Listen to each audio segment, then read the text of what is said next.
हाँ जी, तो देखिए 16 क्वेश्चन देखिए ऑर्गेनिक केमिस्ट्री से। मान लीजिए आपके पास ये गिवन है, ठीक है। इसमें आपने रिएक्शन कराया है H2 का, ठीक है, तो कंपाउंड A बनता है। इसमें फिर आपने डाला है कंसनट्रेटेड HNO3,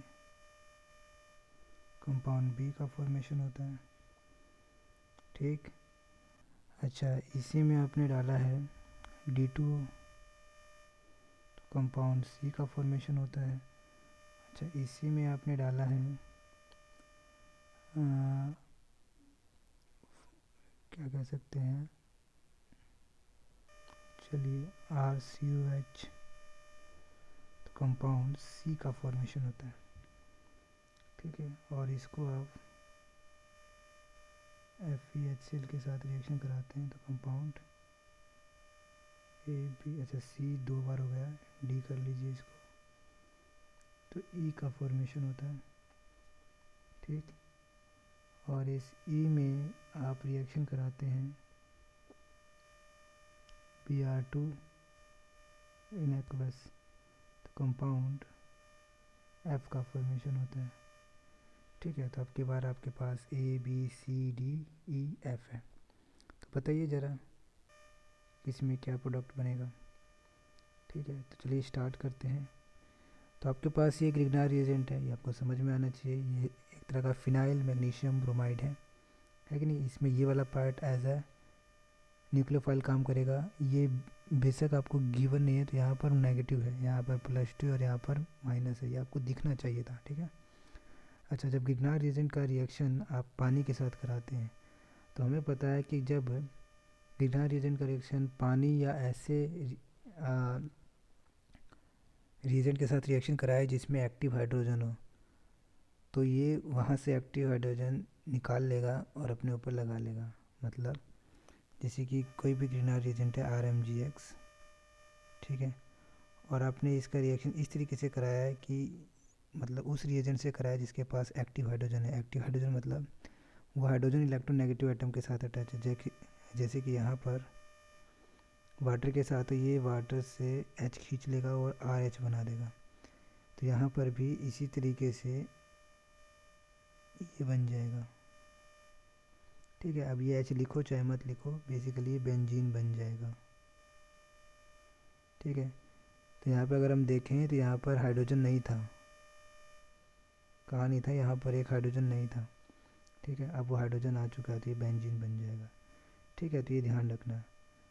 तो इस तरीके से। अच्छा, फिर अगर हम यहाँ बात करें, फिर ये भी वाटर ही है पर ये हैवी वाटर है D2O, तो यहाँ पर क्या बन जाएगा, यहाँ पर H की जगह मतलब यहाँ पे D आ जाएगा ना, क्योंकि यहाँ पर ड्यूटेरियम है, यहाँ पर प्रोटियम था, हाइड्रोजन था, है ना। चलिए, तो आपका C हो जाएगा ये वाला बेंजीन, है कि नहीं, हैवी बेंजीन कह लो इसको, है कि नहीं। चलिए, अगर आप आगे देखें तो कंसनट्रेटेड HNO3 का रिएक्शन कराया गया है, तो हमें ये पता है कि कंसनट्रेटेड HNO3 के साथ रिएक्शन कराएंगे तो यहाँ बन जाएगा NO2, ठीक है। तो ये हो गया आपका नाइट्रेशन, ठीक है। और ये रिएक्शन का क्या नाम हो जाएगा, इलेक्ट्रोफिलिक सब्स्टिट्यूशन रिएक्शन है ये, जिसमें क्या होता है, इलेक्ट्रोफाइल का जनरेशन हो जाता है। नाइट्रोनियम आयन यहाँ पर एज ए इलेक्ट्रोफाइल अटैक करेगा इस बेंजीन रिंग पर, ठीक है। और इस तरीके से आपका NO2 आ जाएगा। अब NO2 में आपके पास एक रिड्यूसिंग एजेंट यूज़ किया गया है, नाइट्रोबेंजीन में रिड्यूसिंग एजेंट यूज़ किया गया है, तो इससे बन जाएगा ये एनिलीन। ये याद रखना है आपको, अब ये सब याद रखने वाली रिएक्शन है। रिडक्शन वाली रिएक्शन आपके पास सिर्फ और सिर्फ याद करने के लिए है कि नहीं, उसका कोई मैकेनिज्म वगैरह है नहीं। मैकेनिज्म होता होगा लेकिन हमें पढ़ना वढ़ना नहीं है, ठीक है। देखिए, ये समझ आया ना, तो ये ध्यान रखना है कि जब भी NO2 दिखे और आपको FeHCl दिखे, ठीक है, ये आयरन स्क्रैप के फॉर्म में यूज़ किया जाता है, बुरादे के फॉर्म में, ठीक है। और ये बहुत ही अच्छा रिड्यूसिंग एजेंट है, इसमें इकोनॉमिकली ठीक है ये, ठीक है। तो आपका ये बन जाएगा एनिलीन। अब एनिलीन में Br2KH डाला है तो क्या बनेगा वो अभी हम देखेंगे, उससे पहले क्या कर लेते हैं, इसको देख लेते हैं। तो आपके पास फिर से ग्रिग्नार्ड रिएजेंट है और आपके पास RCOH है। तो देखिए इसके पास भी एक्टिव हाइड्रोजन है कि नहीं, तो आपका क्या बनेगा, बेंजीन ही बनेगा। ठीक है, इस तरीके से। चलिए एक बार इसको एक बार डिटेल में देख लेते हैं और फिर इस वाले रिएक्शन को डिटेल में देखते हैं। ठीक, देखिए जब भी ग्रिग्नार्ड रिएजेंट दिया जाए और इनमें से कुछ भी हो, वाटर हो, HCl हो, कोई एसिड हो, RCOH हो, ठीक है ना, अमोनिया ले लो, D2 हो, और भी जिसके पास हाइड्रोजन हो, जैसे कि अमाइड ले लो,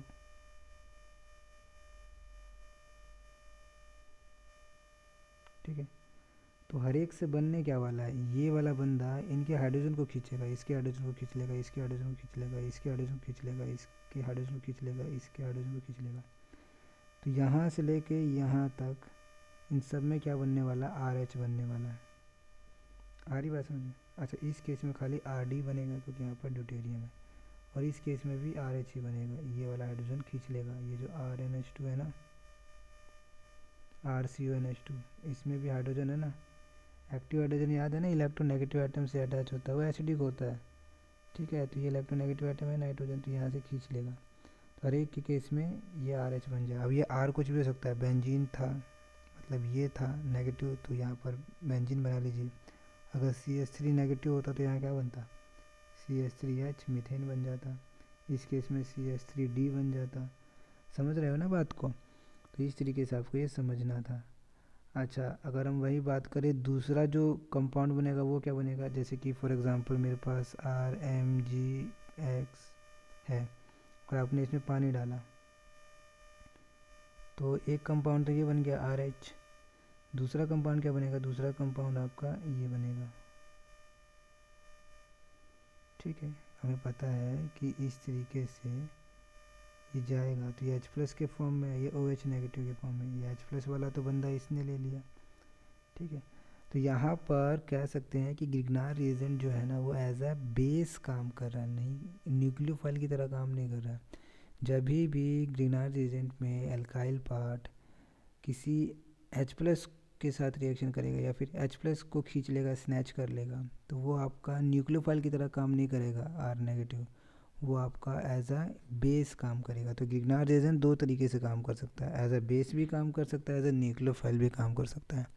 एज अ न्यूक्लियोफाइल हम लोगों ने पिछली रिएक्शंस में देखा था कि वो कीटोन या फिर एल्डिहाइड के साथ रिएक्शन कर रहा है या फिर एसाइल क्लोराइड के साथ रिएक्शन कर रहा है, तो एज अ न्यूक्लियोफाइल अटैक कर रहा है, ना कि एज अ बेस कर रहा है। ठीक है, लेकिन पानी के साथ, एसिड के साथ, HCl के साथ, अमाइड के साथ, ठीक है, D2O के साथ जब ये रिएक्ट करता है तो एज अ न्यूक्लियोफाइल ना होके एज अ बेस काम करता है। ठीक है, तो इस तरीके से आपका ये बन गया। अगर मान लीजिए आपसे बोला जाता है कि ग्रिग्नार्ड रिएजेंट, और आपको बोला जाता है कि ये रिएक्शन करा दिया इसके साथ, तो क्या करते, तो क्या बनाते, तो इसका रिएक्शन ये बस स्नैच कर लेगा, इसको स्नैच कर लेगा, तो क्या बन जाएगा RH।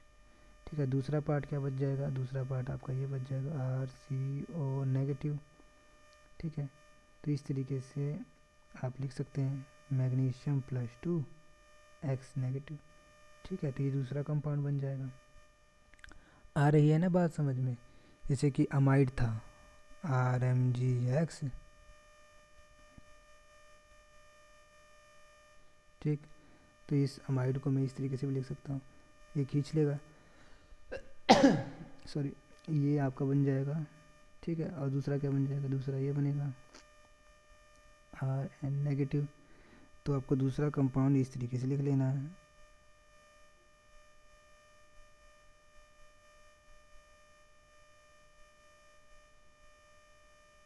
ठीक है, तो ये आपको दूसरा कंपाउंड बन जाएगा। ठीक है, तो आपको ये सब चीज़ें आनी चाहिए। अच्छा, अब जो दूसरी रिएक्शन बची थी वो क्या बची थी, याद करो, एनिलीन के साथ रिएक्शन कराना था ना आपको, किसके साथ, Br2 इन एक्वस। देखिए, हमें ये बात पता है कि एनिलीन में ये जो नाइट्रोजन है ये रेजोनेंस में इन्वॉल्व है, तो ये काफ़ी ज़्यादा एक्टिवेशन कर देता है इस बेंजीन रिंग का। जिसकी वजह से हमें समझ आ रहा है कि यहाँ पर भी नेगेटिव आएगा, यहाँ पर भी नेगेटिव आएगा, यहाँ पर भी नेगेटिव आएगा। और ये जो Br2 की वजह से जो Br plus as a electrophile attack करेगा वो तीनों साइड पे अटैक कर देता है, ठीक है।